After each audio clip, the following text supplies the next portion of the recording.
Why is the Taurus moon the very best moon of the entire zodiac? Okay, you might hate me for saying this, but please don't hate me. But you might be wondering why I actually really do think that. In this video, I'm going to tell you all the reasons why. Now, everyone should really watch this video, even if you don't have any planets in Taurus. Why? Because we all have Taurus somewhere in our chart. And even if you don't have a planet in Taurus, you do have a house in Taurus.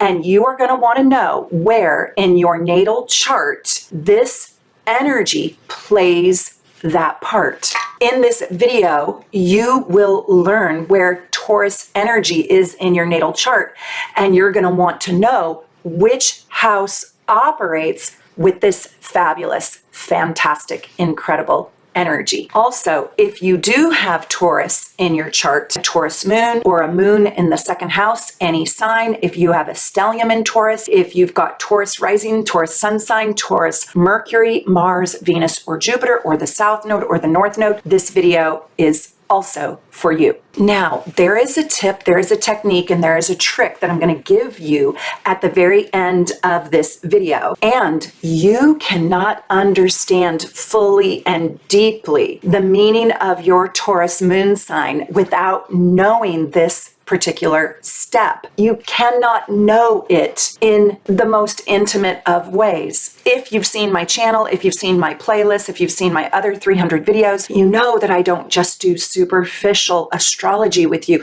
I like to take you into the depths, the core, the hot molten lava of the truth about each sign and planet. So stick with me through this video and you will learn how to see the different layers and levels of this incredible moon sign. Okay, imagine this for a minute. This is the bull. There's two sides to the bull. First, there's the serenity of the bull, just lounging in the green pastures with daisies all around him, grazing on the grass, not having a care in the world, just soaking up the serenity, oblivious to all things except the delicious smell of the grass, right? He doesn't even budge when it's time to go home and get back to the barn. He's lost in his delicious, incredible, serene paradise. He's just so contented with life. Ah, it's pure bliss. It's pure paradise. It's pure peace. And then there's the bull at the rodeo. You already know where I'm going, right? Trying to be ridden for 20 seconds by some dude with cowboy boots and spurs. And the bull, is mad as hell. He will trample you. He will hook his horns into you. He will gut punch you, kick you with his hoofs, and pretty much try to kill you if you take him on. That's this moon sign. So if you like this series, if you like this moon series, and I hope you've watched this whole entire playlist so far, if not, please go watch my part 1 and my part 2 for what is the moon in your chart? Why is it important? Why does it matter? But my name is Meredith. I own my own company, Soul Navigation. I have a whole team of readers here. Check me out at soulnavigation.com. I hope that you already know me and already know my work, and I hope that you love learning astrology with me. I want to pass it on to you. Everything I know, I want to pass forward. What's the difference between the sun and the moon? I know you guys already know this, but right now, please leave me your age and leave me your sun sign and your moon sign in the comments below. Just leave me that. The sun in your chart is your life in the world as you see it and as you experience it. It represents one's self. It represents your self-concept. It represents your identity of yourself in the world. The sun shows you how you want to be seen in the world, right? And how you will go about being recognized in the world. It also shows your own self-interest. What are you interested in, and how do you serve yourself? The sun is a little bit selfish because it's about me, me, and me. Or you, and you, right? It's your ego. It's your identity. It's your self-worth. It's your confidence. It's your self-expression. It is yourself. self. Sometimes the sun also represents the relationship that you have with father. Some astrologers see Saturn. I personally look to Saturn to see my father, but you can also see it secondarily or primarily as the sun. Now, the moon. What does the moon represent in the chart? Quick recap. And again, tell me your moon sign and tell me what house your moon is in and tell me what house your sun is in too. That matters. And you can only know that if you know your birth time. So the moon represents the world inside of you. Your moon is your emotional response to the world. It's your emotions and feelings. The moon shows you how you instinctively respond to situations, especially crisis situations or spontaneous situations where you don't have your perfected mask on. People can really see your moon when you're caught off guard. Your moon is actually your early conditioning in life, 0 to 12 years old, sometimes 14, and it acts sort of like a trigger. It acts impulsively and spontaneously, and there's no IQ to the moon. There's no logical moon. It's all instincts, emotions, and even intuition. It's just fast. It's the fast emotional reaction inside of you. The moon is conditioned in you over and over and over and over and over, minute by minute by minute, by day, by month, by year, from 0 to 12. And so it's your childhood pattern that becomes so drilled down into you so strongly that you don't even question it. It's just the natural reaction, emotional reaction inside of you. It's your fast feelings. Now, I hope you're watching this video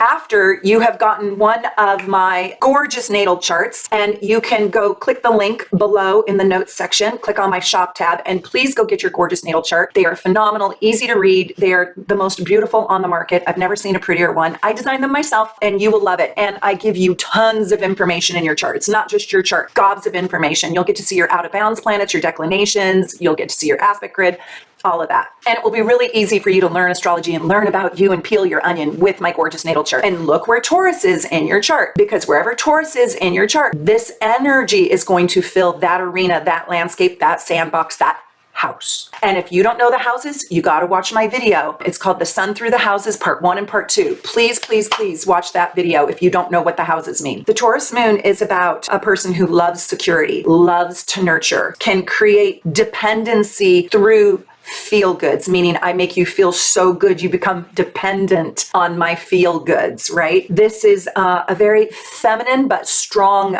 feminine. It's fixed earth, moon sign. And I didn't mention this, but the moon is also going to show us your relationship to mother. That's why I want to know your relationship to mother. That's why I want to know your sun and your moon sign. I want to see that relationship, that connection. So the Taurus moon is also very fixated on pragmatics. This is a very practical moon placement. Replace the word moon with heart, okay? Your moon is your heart. The sun is your soul. This moon sign lives for nature. A waterfall, crunchy leaves under your feet in the fall, a beautiful sunset, anything to do with nature. It is very stubborn. It's not very spontaneous or flexible. It likes predictability. It's kind of conservative. It likes to stick to a routine. It knows how to build security and safety. This moon sign, this heart, is a dependable heart, a loyal heart.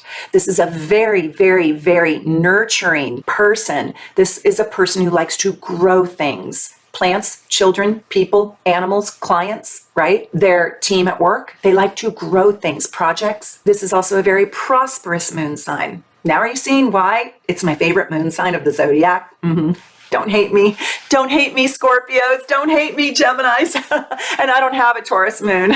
This moon sign, more than any other moon sign, has an affinity for all 6 senses. That's why all of those people who know and love my dog Teddy knows that he is a Taurus moon sign baby. And when he is on a scent, he's a sweet cream golden retriever. When he is on a scent, oh my God, he is a fixed Taurus moon. He cannot get his nose out of that sense. He can't get his ears to work because his nose is just so gloriously in heaven, whatever the heck he's smelling. This is the person that will love you with baking fresh, warm cookies in the oven for you, who will pour you a bubble bath, who will give you a silk pillowcase. This is also a money magnet moon. These people love security, and they aren't all rich, but they're probably better off than most people. They're also not easily thrown off center. I mean, Really? Can you push a bull over with a toothpick? I don't think so. Are you really going to rattle your bull's cage? Not that easily. They really promote serenity, tranquility, and peacefulness, and that's usually pretty firm as a motto in their life. They can be underdeveloped, and when they are underdeveloped, they are usually indulgers. Tell me if you can relate to this. You guys, if you are a Taurus or have a lot of Taurus in your chart or know somebody who has a lot of Taurus, can you relate? Leave me a comment. Do you relate to this? Tell me your story. Tell me which one of these characteristics best describes you. Other people learn so much by this gorgeous, beautiful community that we have built. So share your experiences. Tell me if you are a Taurus moon and what your relationship to food is. Tauruses have a big relationship to delicious food. They can overeat, they can overspend, and they can over luxuriate. Is that a word? Is that a word? I don't know. I think it is for Taurus. They are going to spoil you. If they love you, you will be spoiled. They will spoil you with feel goods, with smell goods, with sound goods. They usually have a beautiful voice or they like beautiful music. They're going to give you fresh flowers, yummy foods, soft blankets. They have a desire to be comfortable and to make you comfortable. That's why I kind of like them the best. They also have a sensibility about them. They when they come down from their rage, which it's rare for them to go there, but and some of them never even go there. But when they come down from their rage, they deal with painful things in a very calm and soothing way. They're like a cool compress on a bad sunburn. They like making everything feel better. That's the name of their game. Now, if this is your placement or if you have strong Taurus placements and you've got your natal chart and you're feeling overwhelmed, get a reading from one of my brilliant readers over here at Team Soul Navigation. You can just click in the notes below and it will show you everybody you can book with. You can also book a reading with me. I'm booked pretty far out, but I have an amazing, amazing team. They can all read your chart. They can all give you an incredible reading and help you peel away the parts of you. They can also do predictive astrology too, which is really, really cool. Taurus moon people like owning their own home. And they usually don't like renting. They, of course, some do. But if you are loved by them or being raised by them, you will feel like you have a home. They will want you to feel like you have roots and a foundation. And if you have a Taurus moon mom like I do, you grew up knowing you had a home to come home to. And you knew that that home was going to be filled with creature comforts. Now, maybe they're not rich creature comforts, but creature comforts mattered. That's what's important to them, to provide you, if they love you, with security and to provide security for themselves. A Taurus moon person is used to working hard. They have a high work ethic usually, and they're not used to somebody doing for them as they do for you, truthfully. This moon person is a survivor, highly capable, hardworking, and genuinely good at nurturing others with this grace and with this ease. They're like Mozart playing on Spotify while you're eating a scrumptious picnic by the pond with a hammock blowing in the breeze. And Taurus moon babies, if you have the Taurus moon, it's most likely that you were taken good care of. The pragmatics were at least taken care of, and you had families from 0 to 12 that you could probably count on. Food, bread, water, shelter. You probably had dependable love. Like you knew the people who were supposed to take care of you wanted to take care of you. People with a Taurus moon are calm, steady, and reliable because usually 0 to 12, they received dependability as a love message. Now, if you've got your Taurus moon and you can't relate to this, it's probably in deep conflict in your chart. So it's probably in a conflict sign to your rising sign, your Venus sign, your Saturn, your sun sign, and that's squares and oppositions. But if you have a lot of trines and sextiles to your moon, you probably will really be able to relate to this. So if you're not already a member of my super supporter community, come join us and learn all about astrology. I teach you everything I know in my exclusive secret members only video, and you'll get a chance to get a free cold reading done by yours truly in my exclusive members only videos, plus tons of other free perks. You get your transits for 365 days, and you get your gorgeous natal chart, and it's only 25 cents a day. So click in the notes below how you can join this channel. It's so worth it. You will love this community. So now the big trick that you need to know about. Taurus moon has a dispositor of Venus. So you need to figure out and find out where is Venus in your chart by house and by sign. Then you need to add it to the flavor of your Taurus moon. Let me explain this. You're going to add the energy of the sign Venus is in and the house that Venus is in you're going to layer it on to your moon in Taurus and the house your moon is in. And you're going to take all 4 of those elements and you're going to compile it together to describe your emotional makeup, to describe your deepest internal world, and to describe your heart. So I want you to try this with me, okay? I want you to try this. I want you to try to build a sentence about yourself and leave it in the comments below, and I will edit it for you. I will help you, but I want you to at least try. And if you're a super supporter, you're gonna have a little badge icon next to your name, and I always prioritize my super supporter comments so I can help you go deeper. And I try to answer every single comment, but I can't always do that. Anyways, let's try this together. It's going to go something like this, okay? My Taurus moon likes to feel, remember your Taurus moon is your Taurus heart. My Taurus moon likes to feel blank, and it's most comfortable when doing blank. That's going to be the house subject. Just go with me. My moon is also very blank. Give me an adjective that describes the sign that Venus is in.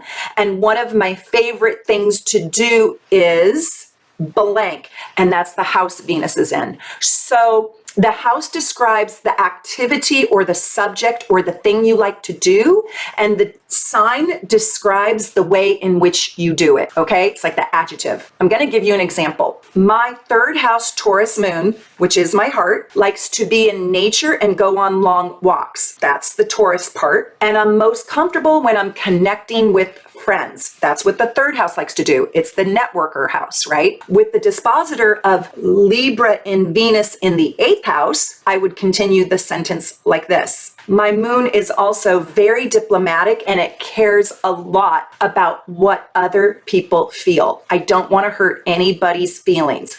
Libra, now the 8th house. And one of my favorite things to do is to help people heal and transform. That's the 8th house. Did you get it? Now, I want you to rewind that. Please rewind that and try to make a sentence and tell me why you're making that sentence, just like I told you, 3rd house, right? And if you don't know what the houses mean, you got to go watch my 2 videos, Sun Through the Houses, part 1 and part 2. I'll try to link them at the end of this video and put them in the notes below. But you can see that your Venus placement is absolutely critical to understanding the layers of your heart and your emotional makeup. And you, my friend, cannot know your moon sign if you don't know and understand what the dispositor is doing in your chart. And the dispositor for Taurus is Venus. Taurus moon sign are the snugglers of the zodiac, the nurturers, the loyalists,